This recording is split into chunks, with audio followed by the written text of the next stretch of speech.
वर्षों से था मैं चुप बैठा, हाँ आज मैं तिरंगा बोल उठा। दास्तां उस दौर की जब जकड़ा था गुलामी की बेड़ियों में, तब इस धरती की माटी से कुछ कल्प वृक्ष यूं फूटे थे, जिससे फिरंगियों के हौसले जो टूटे थे। देश में आज़ादी का बीज में बो चला, हाँ आज मैं तिरंगा बोल उठा। नमस्कार साथियों, स्वागत है आप सभी का रीस्टार्ट कोचिंग क्लासेज के खास कार्यक्रम आज़ादी में।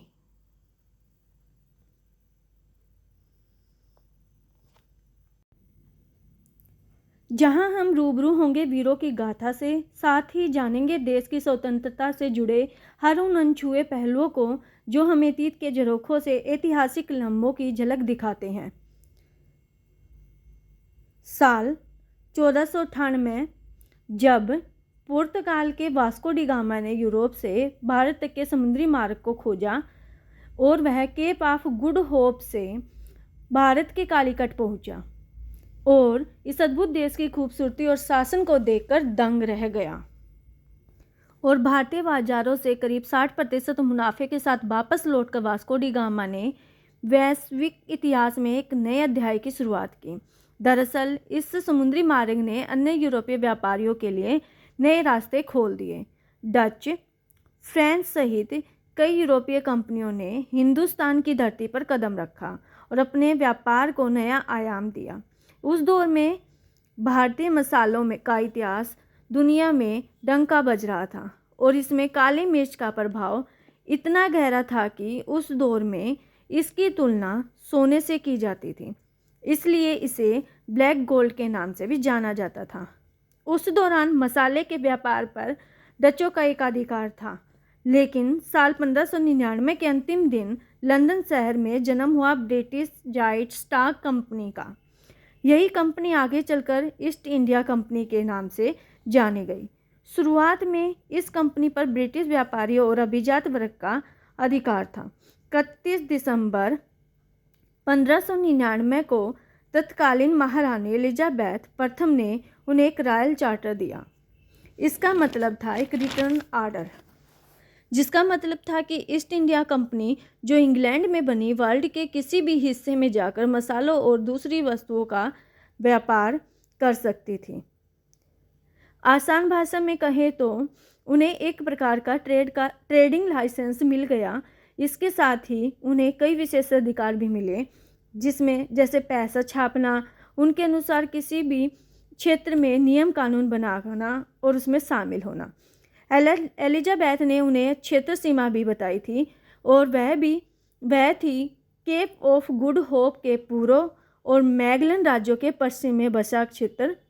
इसके बाद शुरू हुई ईस्ट इंडिया कंपनी की यात्रा, जिसमें वो सबसे पहले समुद्री मार्ग से इंडोनेशिया की ओर पहुंचा और वहां पर उस समय डच व्यापारियों का अधिकार था और उनके पास सैन्य शक्ति भी थी। कंपनी अपनी जगह यहाँ नहीं बना पाई, जिसके बाद कंपनी ने भारत का रुख किया। 24 अगस्त 1608 ईस्वी को ईस्ट इंडिया कंपनी के राजनयी विलियम हॉकिंस पहली बार भारत के सूरत पहुँचे। भारत में मुश्किलें कम नहीं थी। वहाँ पर पहले से ही पुर्तगालियों ने अपनी पैर जमा रखी थी और मुगलों का राज था। विलियम हॉकिंस पहले ही जान चुका था कि यहाँ टिकने के लिए उन्हें सरकार की अनुमति लेनी होगी, इसलिए बिना समय गंवाए विलियम हॉकिंस आगरा में पहुँचे, जहाँ जहांगीर का दरबार लगा हुआ था। जहांगीर ने विलियम हॉकिंस की बात को ठुकरा दिया और ईस्ट इंडिया कंपनी को भारत में व्यापार करने का अनुमति नहीं मिली। इसके बाद भी कंपनी ने हार नहीं मानी और 18 सितंबर 1615 को एक बार फिर मुगल दरबार में दाखिल हुए।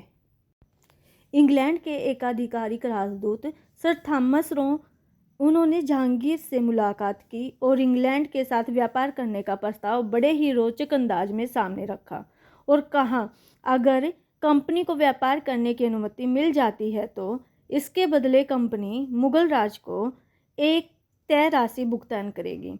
इस तरह 3 साल तक अनुनय विनय के साथ सफलता हासिल हुई। इस तरह जहांगीर ने ईस्ट इंडिया कंपनी के साथ व्यापार के प्रस्ताव पर हस्ताक्षर किए। समझौते के तहत ईस्ट इंडिया कंपनी ने अलग अलग क्षेत्रों में अपनी फैक्ट्री स्थापित की। अब कंपनी की नज़र बंगाल और दक्षिणी हिस्से पर थी, क्योंकि मुगल साम्राज्य कई प्रांतों में बटा हुआ था। बढ़ते समय के साथ मुगल शासन कमज़ोर पड़ने लगा था और धीरे धीरे उसकी जगह स्थानीय प्रशासन लेने लगा था। वहीं इन सब के बीच 1662 ईस्वी में इंग्लैंड के राजा चार्ल्स द्वितीय की शादी पुर्तगाली राजकुमारी कैथरीन से हुई और उसे दहेज में भारत का शहर बॉम्बे मिला। बॉम्बे इंग्लैंड के अधिकार क्षेत्र में था। ईस्ट इंडिया कंपनी की पहुंच यहाँ अब आसान हो गई थी। 1707 में जब औरंगजेब की मौत हुई तो मुगल राज्य की सीमा सिकुड़ गई और उनके पास के राजस्व का एकमात्र स्रोत बंगाल बचा था। कर राजस्व केवल उन्हें बंगाल से ही आता था। बाकी सभी प्रांत स्वतंत्र रूप से काम कर रहे थे। 1756 में बंगाल के नवाब अली वर्दी खान की मृत्यु के बाद हालात बदलने लगते हैं और बंगाल के नए नवाब बनते हैं सिराजुद्दौला। नवाब सिराजुद्दौला अंग्रेजों की नीतियों के खिलाफ थे और वह अंग्रेजों के मंसूबों को भाप गए थे।